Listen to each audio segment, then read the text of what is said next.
3, hit it!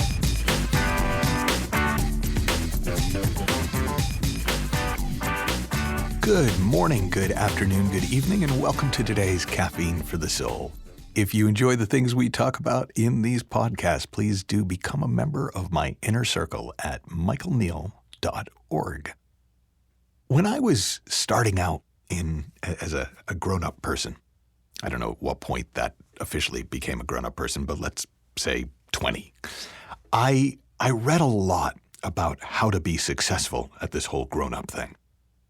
And there were sort of three keys to success that I found in most business books that I read and in a lot of personal development books that I read. And they said the most important things for you to know, the basis for success in life, is knowing your purpose, knowing your mission, and knowing your vision. And if you can get clear on your purpose and clear on your mission and clear on your vision, then you can take on the world. And there were more things like beliefs and values and stuff lower down, but those were like the three high-level things that it seemed to me everybody was telling me I had to figure out.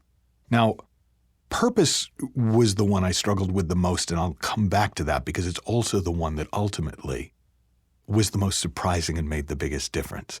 But mission was kind of fun because mission to me was like, okay, what am I up to? And it took a while. Like every time I tried to craft a personal mission statement, it felt forced, it felt phony.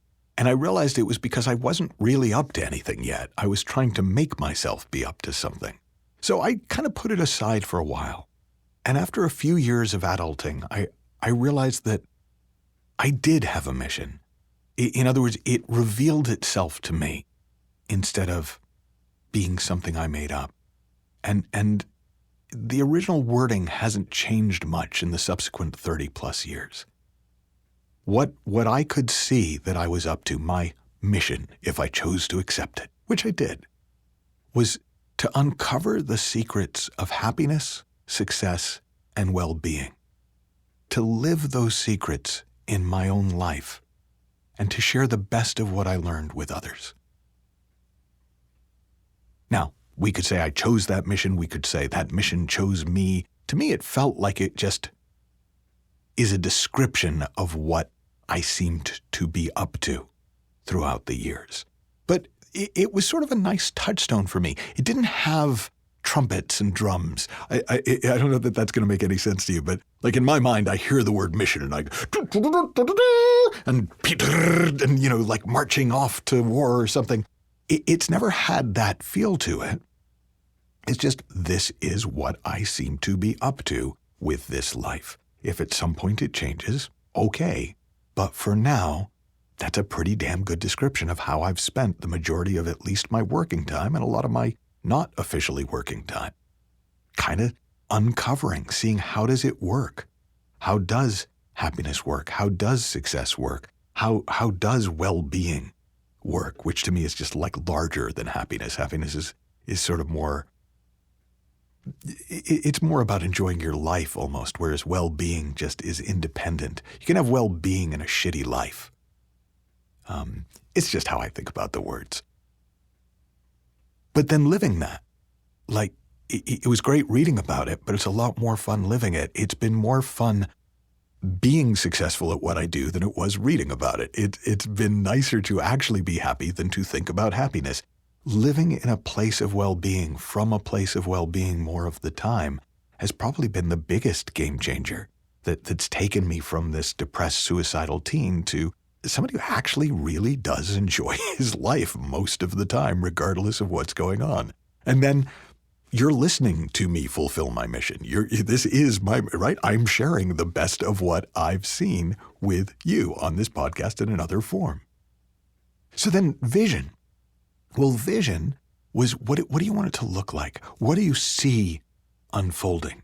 So it to me, it's both vision is revealed to you and projected by you.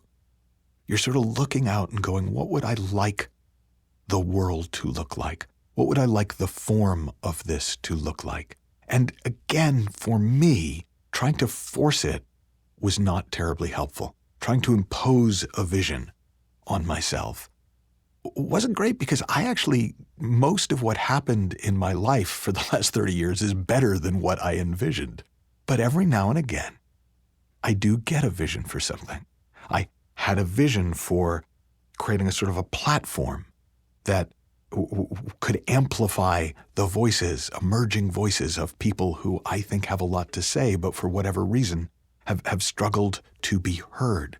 And right now that's taking the form of our new publishing company and our first book, It's That Simple by Mavis Karn.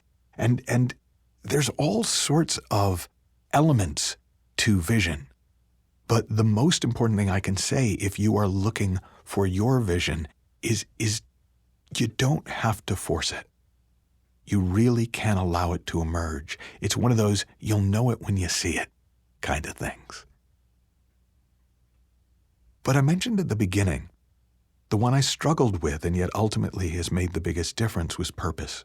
And I took it way too seriously because the book said, if you don't know your purpose, a giant finger wagged at me from the sky and shamed me.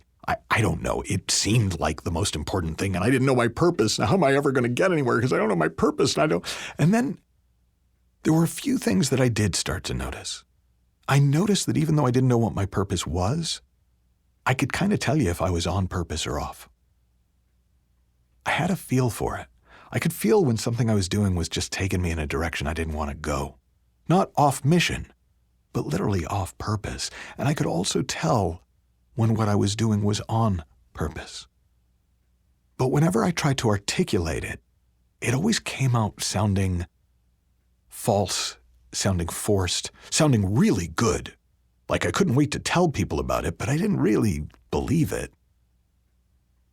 And I heard quotes, like one of my favorite quotes to this day is from George Bernard Shaw, when he said, "This is the true joy in life. The being used for a purpose, recognized by yourself as a mighty one. The being a force of nature, instead of a selfish clod of ailments and grievances complaining that the world will not devote itself to making you happy." Like, I freaking love that, but I didn't know what it meant. Like, I want that. I don't know what it is, but I want that. What I've come to see is that following the flow of life itself is the being used for a purpose, recognized by yourself as a mighty one. Listening to life. For some people, it's following God's will. For other people, it's just a sense of following the flow, of going with themselves, with their knowing instead of against it. The closest thing I came to, and I sort of settled on these words about 20 years ago, is that my purpose in life is to be who I am and do what I do. Now, again, there were no trumpets and drums. Right? It's very difficult to, if you're trying to motivate, you can imagine trying to motivate a workforce or an army and go, be who you are, do what you do. It's like, what? How can I not? But in a way, that's the key to it. The only way you can not be who you are and do what you do is to be who you are, do what you do, and continually tell yourself you're wrong, you should be somebody else, and you should do something else. You're still being who you are and doing what you do, but you're spending as much energy fighting it, fighting your purpose, going against yourself, as you are going with the flow, being that force of nature, being inspired, being used for a purpose, recognized by yourself as a mighty one. So I don't know where you are with purpose and mission and vision. I don't know if there are things that used to interest you but don't anymore, that you live your life by or that you've never thought about. But if it appeals to you, by all means, go exploring and see what your mission is. By all means, see what kinds of visions for your future, for the future, you can envision, you can imagine. But when it comes to purpose, I would encourage you to allow it to be as simple as it is. To be who you are and do what you do. To follow the flow of life. Have fun, learn heaps, happy exploring. And I'll talk with you soon.